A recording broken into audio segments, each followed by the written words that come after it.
સાથીઓ, પહેલા તો મારે અહીંના બધા લોકોનો આભાર માનવો છે કે મને વચ્ચેથી બધાને મળીને લાવવાનો કાર્યક્રમ બનાવ્યો. અનેક જૂના લોકોના દર્શન કરવાનો મને મોકો મળ્યો. અનેક ચિરપરિચિત ચહેરા, અનેક જૂની વાતો અને મારો દાહોદ જોડે નાતો રાજકારણમાં આવ્યા પછી નથી થયો.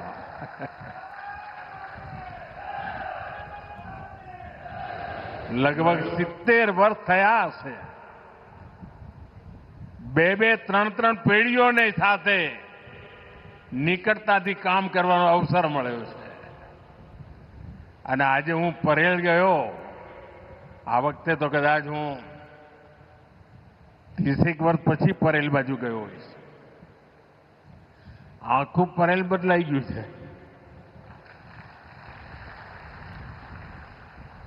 પહેલા હું અહીં આવું એટલે સૂર્યાસ્તનો જ્યારે ટાઈમ થાય તો મારો પ્રયાસ હોય કે સાયકલ પર પરેલ જવું. અને વરસાદ થયો હોય અને લીલોતરી થઈ હોય, નાની ટેકરીઓ, ત્યાંથી એક રસ્તો જતો હોય, એવી સાંજ મને આનંદદાયક લાગતી. અને પછી પરેલમાં રેલવેમાં બધા જે ભાઈઓ કામ કરતા એમના ત્યાં કોઈના ત્યાં હાજના રોટલા ખાઈને પાછો આવવું. આટલો મારો નિકટનો નાતો.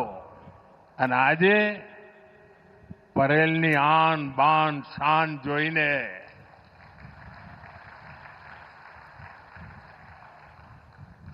સાથીઓ, અહીંની દરેક સમસ્યાનું સમાધાન કરવા માટે આપણે લગાતાર કામ કરતા રહ્યા છે. અનેક પગલાં લીધા છે. અને મારે ગર્વ સાથે કહેવું છે કે દાહોદ વિશે મેં જે સપના જોયા છે ને, એ આજે સાકાર થવાનું મને અને આંખો સામે જોવાનું સૌભાગ્ય મળી રહ્યું છે. અને હું દાવા સાથે કહું છું, હિન્દુસ્તાનમાં આદિવાસી બહુલ જિલ્લો કેવી રીતે વિકાસ પામે એનું કોઈએ મોડેલ જોવું હોય તો અમારા દાહોદ આવે.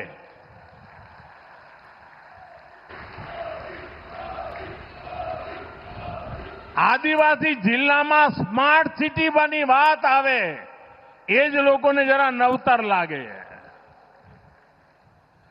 ગયા 10-11 વર્ષમાં આપણે સાપ જોયું છે કે કેટલી ઝડપથી રેલવેમાં પરિવર્તન આવ્યું છે. રેલવે વિકાસની નઈ દિશા, નઈ ગતિ અને મેટ્રો સેવાઓનો વિસ્તાર કેટલો થઈ રહ્યો છે. સેમી હાઈ સ્પીડ રેલવે ભારતમાં તો કોઈનું નામ નહોતું લેતું. આજે ધડાધડ એનો વિકાસ થઈ રહ્યો છે. દેશમાં લગભગ 70 રૂટ ઉપર આજે વંદે ભારત ટ્રેન ચાલી રહી છે. અને આજે આપણા દાહોદથી પણ અમદાવાદથી વેળાવળ સોમનાથ દાદાના ચરણોમાં આપણી આ વંદે ભારત ટ્રેન શરૂ થઈ છે. અને પહેલા તો આપણા દાહોદના ભાઈઓને ઉજ્જૈન જવાનું મન થાય, પાસે પડે ઉજ્જૈન. હવે આપને સોમનાથ માટેના દરવાજા ખુલી ગયા છે. સાથીઓ, ભારતમાં આજે આટલી આધુનિક ગાડીઓ ચાલી રહી છે. અને એનું એક મોટું કારણ છે હવે નવી ટેકનોલોજી આ દેશના જવાનિયાઓ, આપણી યુવા પેઢી ભારતમાં તૈયાર કરી રહી છે. કોચ ભારતમાં બને, લોકોમોટિવ ભારતમાં બને. આ બધું પહેલા આપણે વિદેશોમાંથી લાવવું પડતું હતું. આજે પૈસા પણ આપણા, પરસેવો પણ આપણો અને પરિણામ પણ આપણું. આજે ભારત રેલવે સાથે જોડાયેલી અનેક ચીજો બનાવીને દુનિયાનો એક મોટું એક્સપોર્ટર બની રહ્યું છે. આપને જાણી ના હતા, ઓસ્ટ્રેલિયા તમે જાઓ ને તો ત્યાં જે મેટ્રો ચાલે ને એમાં કોચ આપણા ગુજરાતમાં બનેલા છે. ઇંગ્લેન્ડ જાઓ, સાઉદી અરબ જાઓ, ફ્રાન્સ જાઓ, અનેક દેશોમાં ગાડીઓ જે ચાલી રહી છે આધુનિક, એના જે કોચ છે એ ભારતમાં બનીને જઈ રહ્યા છે. મેક્સિકો, સ્પેન, જર્મની, ઇટલી, આ દેશોમાં પણ રેલવે દ્વારામાં જરૂરી અનેક નાના મોટા ઉપકરણ એ ભારતમાં બનીને જઈ રહ્યા છે. આપણા નાના નાના ઉદ્યોગકારો, એમએસએમઈસ, લઘુ ઉદ્યોગો એ એવી કમાલ કરી રહ્યા છે. નાના નાના પુર્જા એકદમ પરફેક્ટ બનાવીને આજે દુનિયાના બજારમાં પહોંચાડી રહ્યા છે. આપણા પેસેન્જર કોચ મોઝામ્બિક, શ્રીલંકા એવા અનેક દેશોમાં એનો ઉપયોગ થઈ રહ્યો છે. મેડ ઇન ઇન્ડિયા લોકોમોટિવ પણ, મેડ ઇન ઇન્ડિયા આપણા એન્જિન એ પણ હવે ભારત અનેક દેશોમાં એક્સપોર્ટ કરી રહ્યું છે, નિર્યાત કરી રહ્યું છે. આ મેડ ઇન ઇન્ડિયા એનો વિસ્તાર જે થઈ રહ્યો છે અને એના જ કારણે ભારત ગર્વથી માથું ઊંચું કરી શકે છે. હવે જરા દાહોદના મારા ભાઈઓ બહેનો, તમે મને કહો કે ભારતમાં બનેલી આ બધી ચીજો દુનિયામાં એનો ડંકો વાગવા માંડ્યો છે. હવે આપણે આપણા ઘરમાં વિદેશી ચીજો વાપરવાનું બંધ કરવું જોઈએ કે ના કરવું જોઈએ? જરા જોરથી જવાબ આપો. કરવું જોઈએ કે ના કરવું જોઈએ? જરા તિરંગો હલાવીને મને કહો, કરવું જોઈએ કે ના કરવું જોઈએ? જો તિરંગાની છાયામાં બેસીને તમે કહી રહ્યા છો આપણા દેશમાં બનેલી ચીજો કેમ ન વાપરીએ? આપણે તો શું, ગણેશ ચતુર્થી આવે તો પેલા ઝીણી આંખીવાળા ગણપતિ લઈ જઈએ.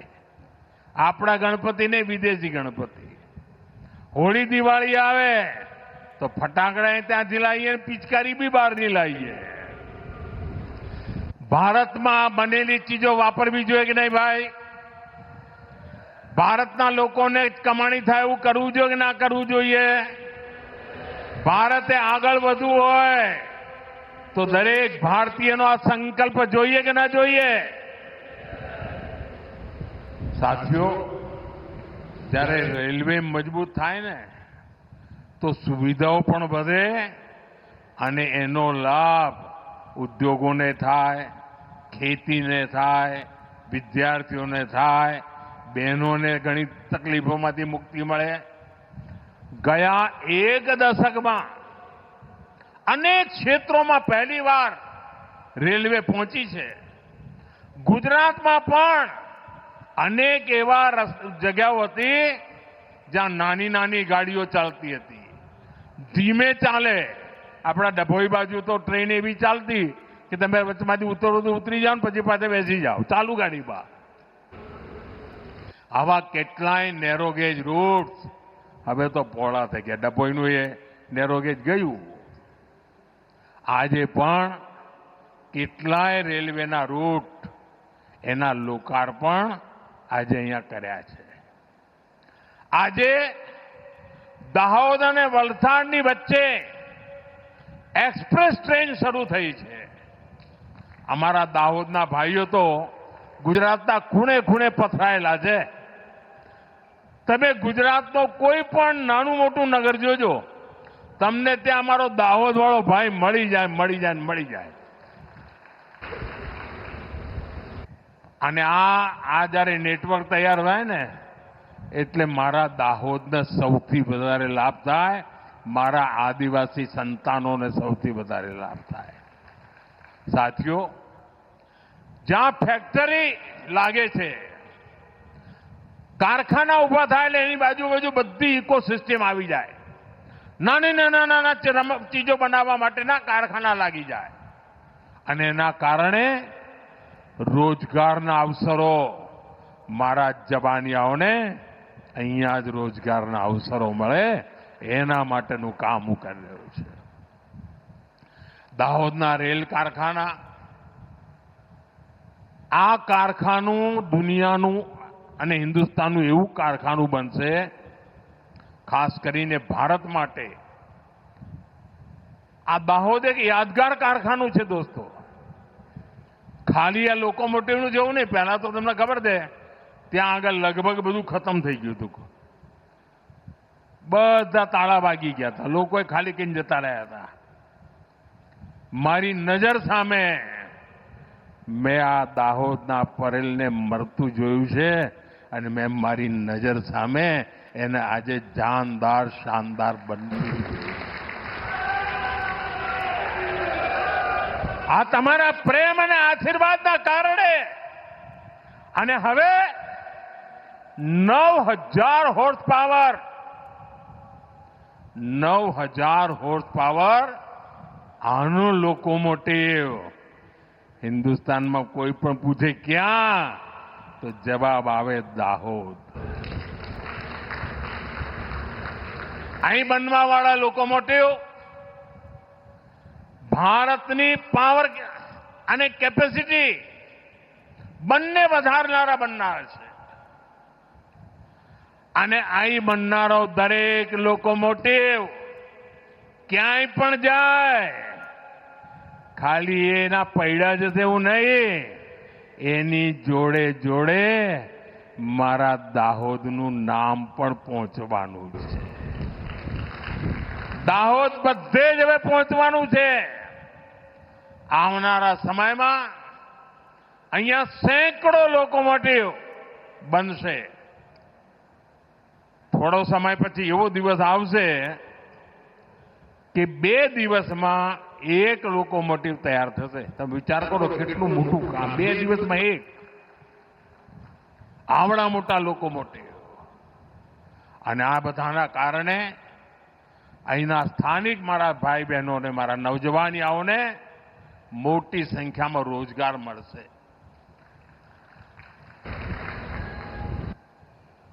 આ ફેક્ટરીથી આજુબાજુમાં પણ અનેક સ્પેર પાર્ટ બનાવવાના કામ, નાના લઘુ ઉદ્યોગો, એનું પણ આખી જાળ ઊભી થશે. ફેક્ટરીમાં તો રોજગાર મળે જ, પણ સાથે સાથે આ નાના મોટા જે કામો શરૂ થશે, લઘુ ઉદ્યોગો શરૂ થશે, એના કારણે પણ ખૂબ રોજગાર મળવાના છે. અમારા ખેડૂત ભાઈ બહેનો હોય, અમારા પશુપાલકો હોય, અમારા નાના દુકાનદાર હોય, અમારા મજદૂર ભાઈ બહેનો હોય, સમાજના દરેક વર્ગને આના કારણે ખૂબ મોટો લાભ થવાનો છે. સાથીઓ, આજે ગુજરાતે શિક્ષણ ક્ષેત્રે, આઈટી સેક્ટરમાં, સેમિકન્ડક્ટર સેક્ટરમાં, ટુરિઝમ સેક્ટરમાં, આજે કોઈ પણ એવું ક્ષેત્રનું નામ લો, આપણા ગુજરાતનો તિરંગો ઊંચો દેખાય. હજારો કરોડ રૂપિયાના નિવેશ એનાથી જ આજે ગુજરાતમાં સેમિકન્ડક્ટરના પ્લાન્ટ બની રહ્યા છે. આના બધા પ્રયાસોના પરિણામે ગુજરાતના લાખો નવજવાનો માટે રોજગારના નવા અવસરો ઉભા થઈ રહ્યા છે. સાથીઓ, એક સમય એવો કે વડોદરા નાનું મોટું કામ ચાલ્યા કરે. મને યાદ છે જે દિવસે મેં પંચમહાલ જિલ્લાના 2 ભાગ કર્યા અને દાહોદ જિલ્લો જુદો બનાવ્યો ત્યારે મારા મનમાં સાફ હતું કે આના કારણે પંચમહાલ જિલ્લાનો પણ વિકાસ થશે અને દાહોદ જિલ્લાનો પણ જુદો વિકાસ થશે. અને આજે આંખો સામે એ વિકાસ જોઉં ત્યારે આ ધરતીનું ઋણ ચૂકવાનો મને એટલો આનંદ આવે દોસ્તો, એટલો બધો આનંદ આવે. અરે તમારું તો નમક મેં ખાધું છે અને એટલા માટે જેટલું કરવું એટલું ઓછું છે. હવે આજે જુઓ આપણે વડોદરા, હાલોલ, કાલોલ, ગોધરા, દાહોદ પાંચે શહેર જાણે લઘુ ઉદ્યોગોની માયા, આખી જાળ, જાત જાતના બધા અને હાઈટેક ચીજો, મામૂલી નહીં. અને આખો પટ્ટો મારા આદિવાસી ભાઈ બહેનોનો પટ્ટો. તમે વડોદરા છોડો એટલે છેક દાહોદ આવો ત્યાં સુધી, મધ્યપ્રદેશ જાઓ ત્યાં સુધી. આજે વડોદરામાં વિમાન, હવાઈ જહાજ એ બનાવવાનું કામ તેજ ગતિથી ચાલી રહ્યું છે. થોડા મહિના પહેલા એરબસ એસેમ્બલી લાઇન એનું ઉદ્ઘાટન પણ થયું છે. વડોદરામાં દેશની પહેલી ગતિશક્તિ યુનિવર્સિટી બની છે. અને આપણે ત્યાં સાવલીમાં રેલ કાર બનાવવાની બહુ જ મોટી ફેક્ટરી, વિદેશના પૈસા લાગેલા છે અને આજે દુનિયામાં એનો પરચમ લહેરાઈ રહ્યો છે. દાહોદમાં ભારતની શક્તિશાળી રેલ એન્જિન, 9000 હોર્સ પાવરનું એન્જિન અહીં આપણા ત્યાં બની રહ્યું છે.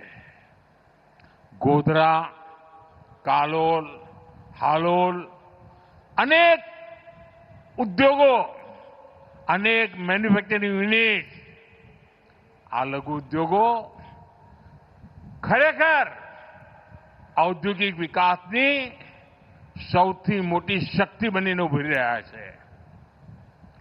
ગુજરાત ચારે તરફ વિકાસની હરણફાળ ભરી રહ્યું છે.